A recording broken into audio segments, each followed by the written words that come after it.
Shalom teman-teman, hari ini saya ingin membahas tentang nubuatan Yesus Kristus, yang dimana banyak sekali orang masih tidak percaya bahwa Yesus Kristus adalah Tuhan.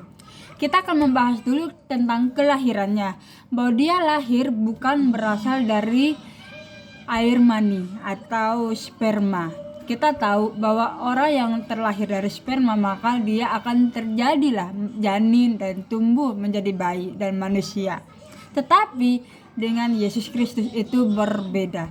Dia terlahir dari Roh Kudus. Nah, saya bukan membahas tentang kelahirannya, tetapi saya ingin membahas tentang nubuatan yang saling berhubungan dari Perjanjian Lama sampai Perjanjian Baru. Di dalam Yesaya pasal 7 ayat 14. Di sini Yesus belum lahir dan sudah berbunyi seperti ini. Sebab itu Tuhan sendirilah yang akan memberikan kepadamu suatu pertanda.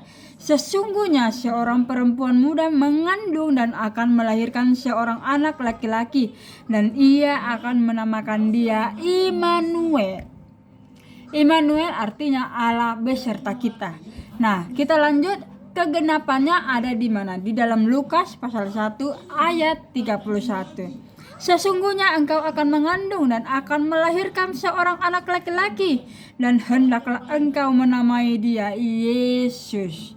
Yesus artinya Allah yang menyelamatkan. Nah, apakah perbedaannya ini? Dua ayat ini, Perjanjian Lama dan Perjanjian Baru? Tentu tidak ada.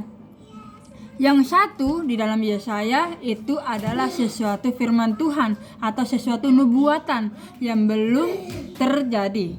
Sementara di dalam Lukas itu adalah sesuatu firman Tuhan yang sudah terjadi. Dan itulah pembuktiannya ada di dalam Yesus Kristus. Jadi Yesus Kristus inilah yang menjadi kegenapan hukum Taurat itu sendiri. Kegenapan firman Tuhan itu sendiri, kegenapan rencana atau perjanjian Allah itu sendiri. Di dalam Perjanjian Lama sangat banyak sekali, terutama di dalam Yeremia pasal 31. Di situ sangat jelas banget bahwa Allah membuat nubuatan untuk bangsa-bangsa Israel atau mungkin bangsa-bangsa yang lain, bahwa manusia itu tidak membutuhkan orang lain lagi untuk mengajarkan siapa Tuhan. Manusia tidak perlu lagi untuk mencari Tuhan, karena Tuhan sendirilah yang akan datang. Jadi nubuatan inilah sangat penting kita pahami, bahwa jangan selalu mengartikan satu ayat lalu kita mengartikan bahwa Yesus bukan Tuhan. Itu jelas salah. Karena Yesus adalah Tuhan dan pembuktiannya ada banyak sekali di dalam Alkitab. Maka kalau mau kita buktikan, maka kita harus satu persatu dan harus menyambungkan ayat yang sebelum-sebelumnya atau Perjanjian Lama atau ayat Perjanjian Baru, itu pasti saling berhubungan.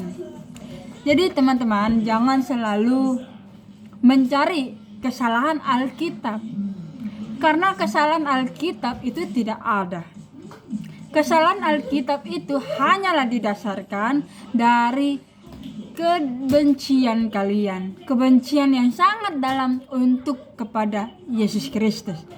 Padahal Yesus Kristus tidak menghakimi kalian, tidak membenci kalian, tapi kalianlah yang membenci Yesus Kristus. Maka teman-teman yang membenci Yesus Kristus, ya semoga kalian tidak mencari-cari celah lagi untuk membencinya. Karena banyak sekali pembuktian bahwa Yesus Kristus adalah Tuhan. Dia selalu memakai kiasan, dia selalu memakai perumpamaan untuk menunjukkan siapa dirinya.